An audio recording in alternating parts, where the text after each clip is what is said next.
Right, let's get this mission finished. It shouldn't take too many more turns to pull that off.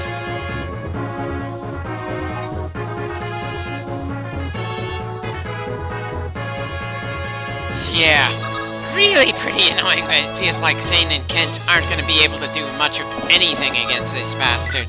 Two of our highest scoring combatants have no chance against the boss of this mission. There is no getting around that at all.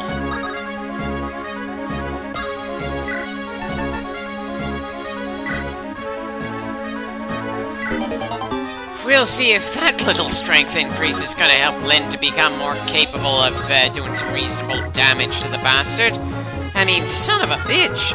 Dorcas with an axe or hammer isn't doing all that much to the guy physically, and Dorcas should be the best equipped to deal with that spear-using boss. And while he's not as resistant against magic as physical stuff, our mages just cannot survive the sort of hits that Lundgren can dish out with his javelin. Kind of confused that Lucius can do significantly more damage than Erk here. Maybe I'm just not looking at things from the right angle or something, but I'm pretty sure they should have been a bit closer in terms of how much damage they would do to Lundgren.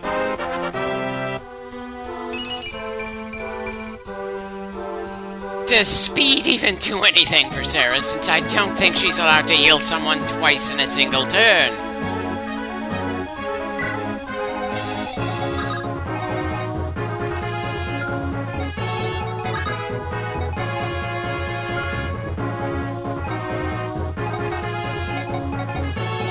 Really doesn't feel like I'm all that ready to make the push to finish things, despite everyone being pretty damn close to the boss right now. It's like I don't want to commit to making the final move just yet, and that's a bit odd, all things considered, since Lundgren is literally the only thing between us and the end of this campaign.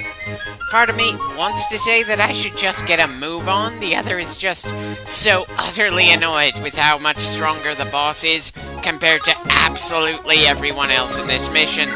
It's just completely throwing me off. I know I've been complaining about it for a few missions now, but still, it feels worth reiterating.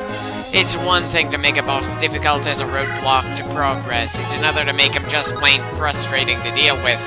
And, technically speaking, this is still the tutorial campaign. How much worse would it be to go through this mission on hard mode in a second attempted playthrough?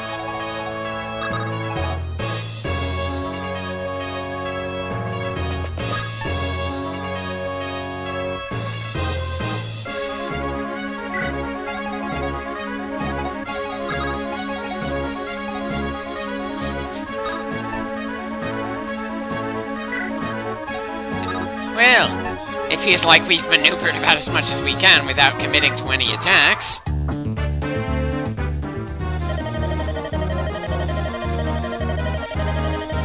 Again, really feels like the dialogue expects Kent to talk to Lundgren before Zane does.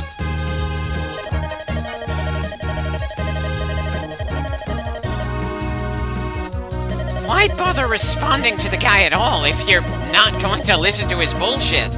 And why are both of them going with the whole "you're a traitor" thing when Lundgren clearly has only ever been loyal to himself, and Kent is loyally following the orders of the man who had the legal right to give him said orders when he left the kingdom in the first place?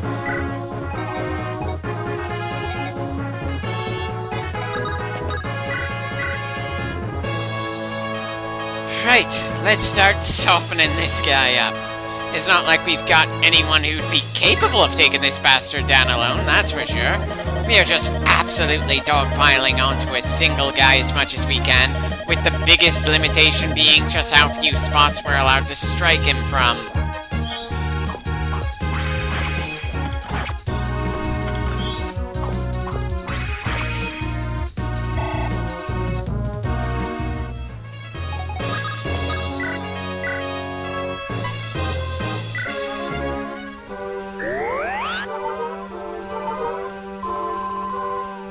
Oh shit, Sarah just isn't able to heal him enough to make him able to take whatever hit will come in the next turn. Oh dear God.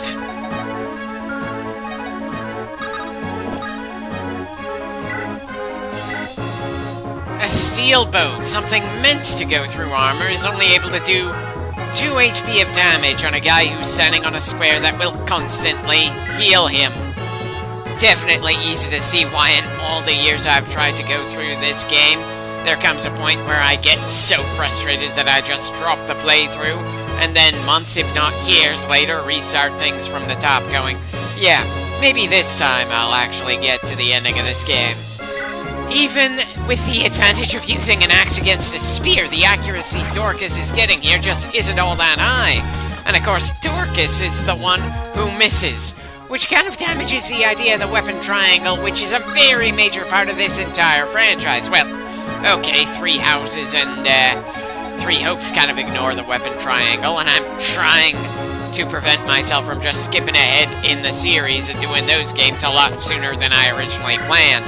But there are good things that came before 3 houses. It didn't come from a vacuum. And even with my frustrations, I have been having fun with this LP. Enough fun that I'm pretty sure I can actually push myself to getting to the credits at the end of the game. I'm definitely not going to linger on this game once we're done with Elliewood's campaign, but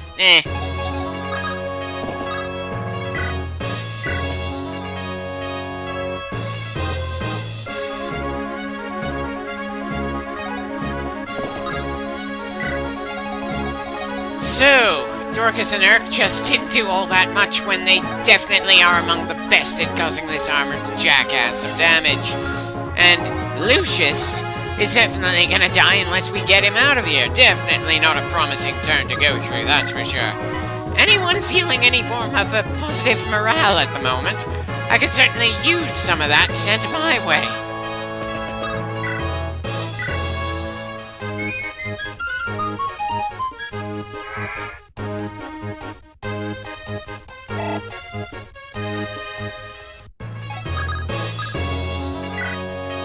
Great. Now I can't help wishing that Florina could gain some experience points for just being an impromptu rescue helicopter.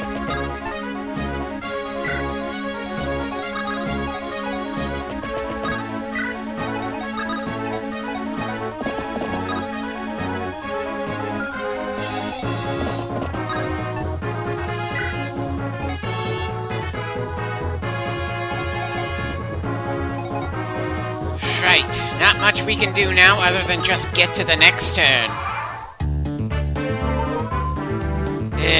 Seeing Lundgren heal like that really stings. And son of a bitch, Dorcas is killed for a second damn time in this playthrough. I'm sorry, is there some kind of gypsy curse on Dorcas that means he's going to be the most vulnerable member of our team when he has the most health points? He is literally the only person on our team that has died in this playthrough, and he's done it twice. And to make things just a little bit more annoying, apparently when I was recording the save for starting this mission from the top, got corrupted somehow. I don't know how. Thankfully, since I'm using an emulator for this game, I could restart from the start of the previous mission.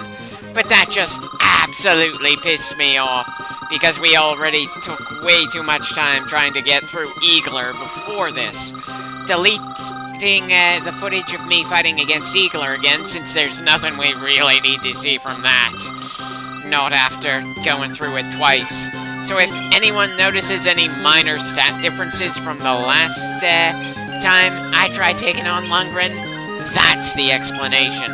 I'm also not going to count the kills I did in that retry of that mission, since, well, according to this LP, we've already moved on from fighting against Eagler. Our roadblock for the moment is Lundgren, and I'm really hoping that by fast-forwarding through the footage, we'll just be done with him and this campaign pretty soon. And great, now part of me feels like I should just use save states for absolutely every turn we go through. It's not like there's gonna be a hell of a lot of differences between this attempt and our previous march through Lundgren's corner of the map, especially as we're going to be crossing 3 bridges and dealing with the weather slowing us down some more as we advance across each bridge.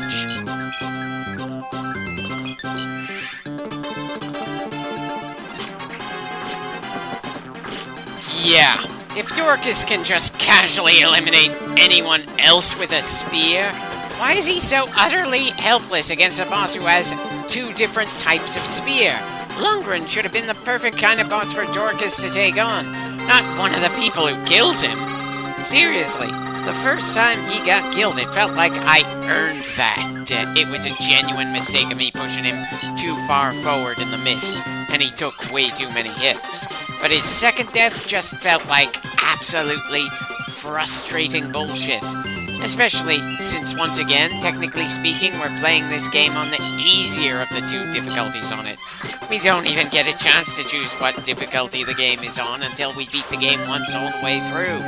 And again, this is supposed to be the tutorial campaign, when the game is still just getting us familiar with things before the challenges get more serious in the second campaign. Not that I can think of how much more serious things can get from a gameplay perspective, considering we've struggled against both Eagler and Lundgren back to back. There is no way that Eliwood's campaign is going to start off at this level of intensity.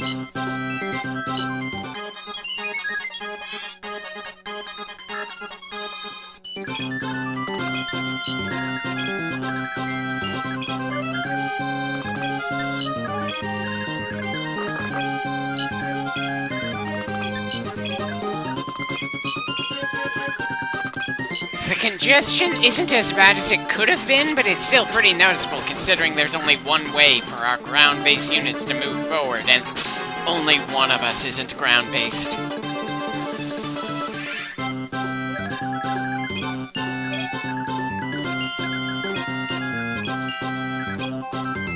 Right, definitely need to get Florina out of there before she takes an arrow to the chest.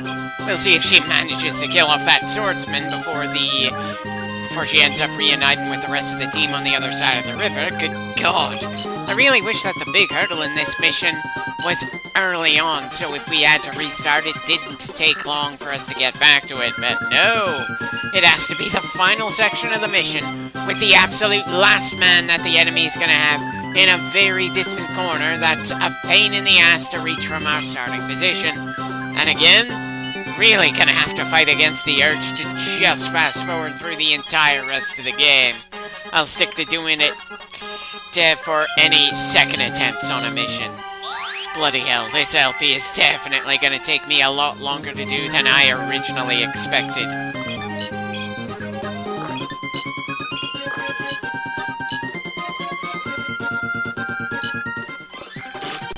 Good job, Wrath. You're up to 11 on-screen kills.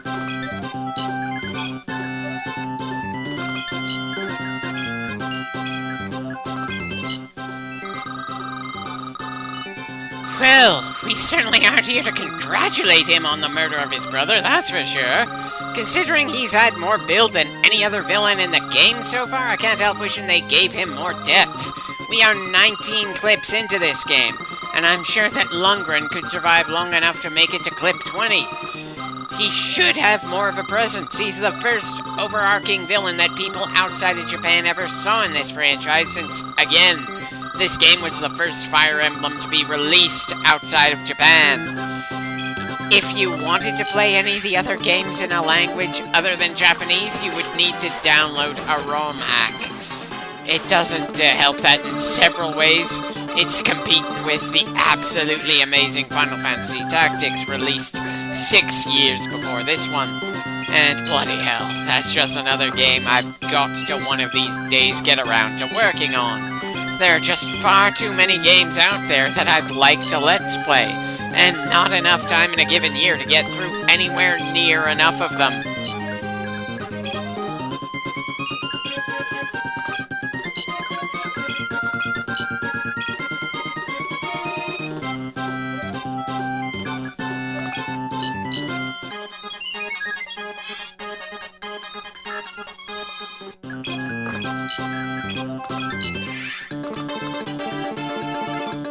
Well, the rain is gone for now. Again, I very much respect how this game makes weather matter more than it does in most other games.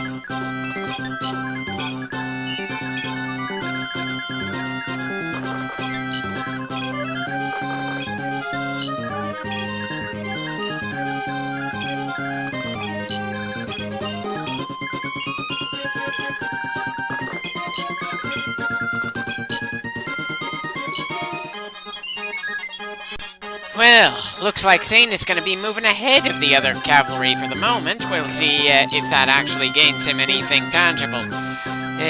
Good God. Having to go through this mission again from the very start is just so excruciating since, again, the only really challenging part of it is the boss to finish things off. I'm just trying to come up with things to talk about on our way to Lundgren, since the grunts we're fighting are just not challenging in the least for anyone on this team. And, I mean, sure, the first time through, it's easier to feel some tension fighting against the unnamed grunts. Maybe I'm just not giving these guys enough credit or something.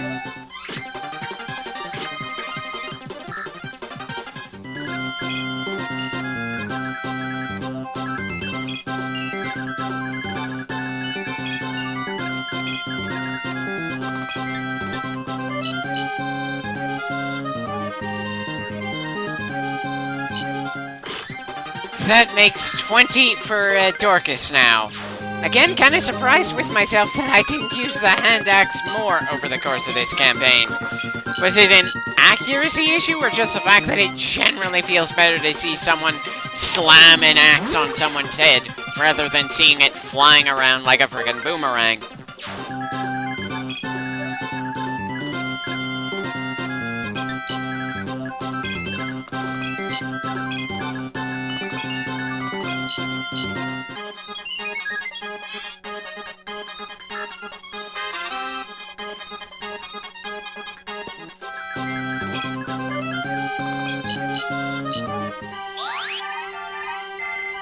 Always feels better for Sarah to top someone off rather than leave some health points still lost for a bit.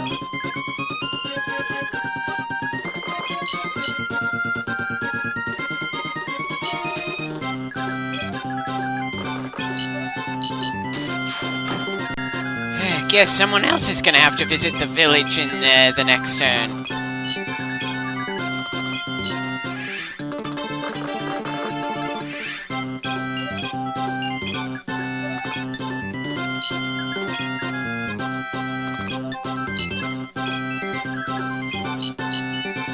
Not the best choice to fight against an axe user, but hey, she's got more accuracy than him and does more damage. It was certainly worth a thought.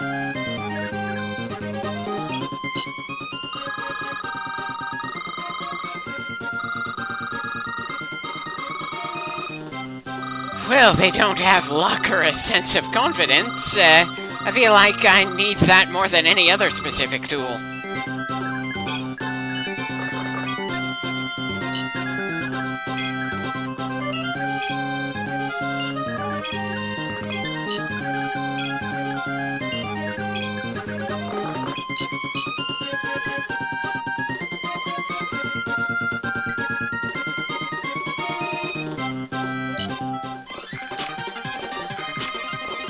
Not entirely sure why I went after the cavalry guy instead of the axe user. Maybe it's just how many swords we've got ready to start slashing at that bastard.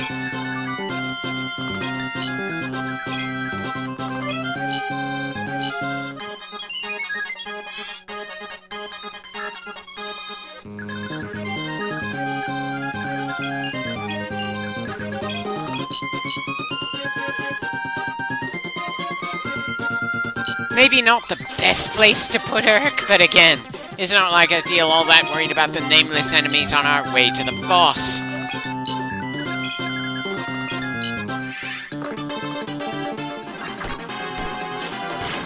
Huh.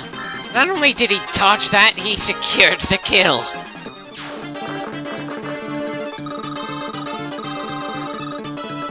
Right. More rain on the way. Is it cruel of me to say that the rain does a better job of slowing us down than the numerous soldiers that Lundgren is sacrificing? I'm sure these soldiers trained quite a bit in order to be as capable as they are, but unfortunately they just can't measure up to the player's team even for short encounters. And the man they're working for is so far above them that he may as well be an entirely separate species. There's just something about the way everything comes together around here that makes me feel guilty that I don't respect the common enemies more. These are not bandits bullying the weak. For many of them, I'm sure they just feel like they're following the lawful orders of their land. Granted, Lundgren has not been subtle about what he's been doing. I'm sure he's burning plenty of bridges and pissing off quite a few other kingdoms around him. But I don't think the average soldiers of Galen really give a damn like Sane and Kent would. They're more loyal to the land than the person in charge of it at any given time. If that wasn't the case, then Lundgren probably never would have gotten this far, even if he somehow was able to hide the fact that he's poisoning his brother. Though maybe I'm just trying to throw logic into something that isn't supposed to be all that logical. After all, Lundgren is just a throwaway villain, even if he's been mentioned in the story far more than any other villain in the game so far. With the exception of 2 missions, he's been the driving force trying to end our party. He does what he strictly needs to do well enough. Maybe I'm just spoiled when I wish that he had something more going for him to add some spice to the situation.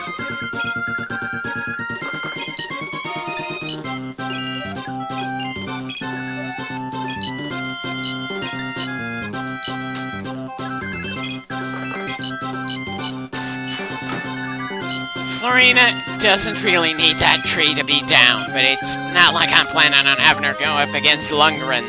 Not when I'm reasonably sure she'd be hard-pressed to survive 2 hits from his javelin, much less his ridiculously powerful silver spear. Just why the hell is silver so powerful against us anyway? I don't think anyone in this world is a werewolf.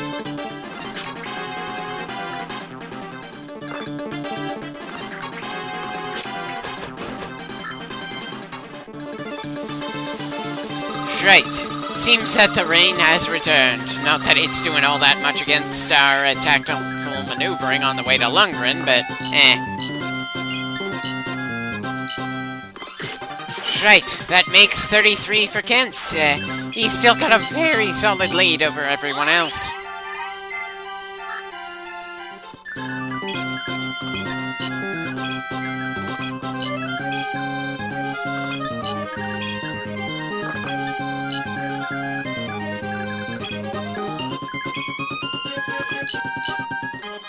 Don't really need to move any faster, I just want Nils to do something before this turn is over.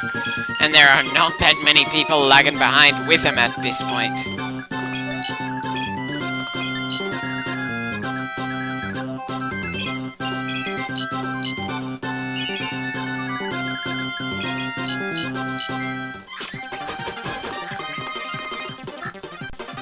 These poor horsemen just don't have what it takes to take on Florina.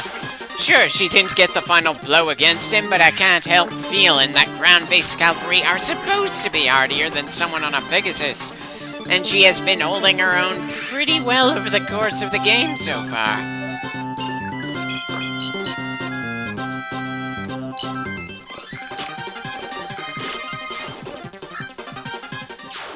I know I said this a few times in the previous clip, but I'm sure that's the last of the enemy reinforcements in this mission. Now to deal with the armored guy in front of Lundgren. A guy who, according to the amount of damage Sane can do to him, is significantly less durable than Lundgren is. And of course, Lundgren doesn't have any temptation to move from that square that provides him with some extra defense and a constant rate of healing. How many games are we going to have to go through in this series before we start seeing bosses that are willing to move from the square they started off in? It just feels like such a cheap way to make the boss just a little bit harder to deal with. And it's not fun to take on bosses in this game. Not unless the boss is incredibly weak in comparison to us or something.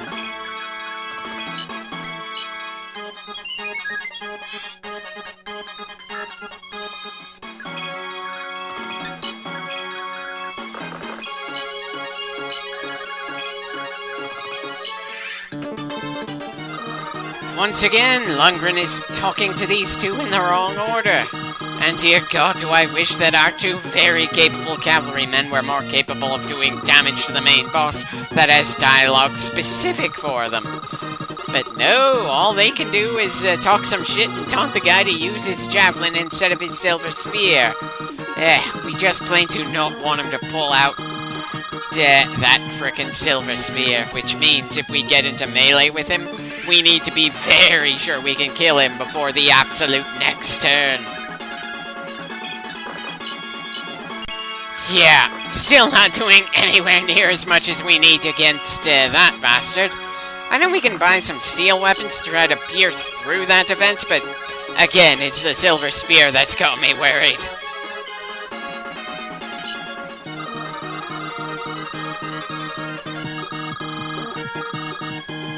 And you won't gain control of the land if we have any say on the matter. Considering Lin wants nothing to do with gaining a throne, he could have gained the throne when his brother died without having to cause all this. And again, why did Lundgren wait this long before he tried to usurp the throne? Scar from Lion King waited until his nephew was in childhood, not when his grandniece came into the picture.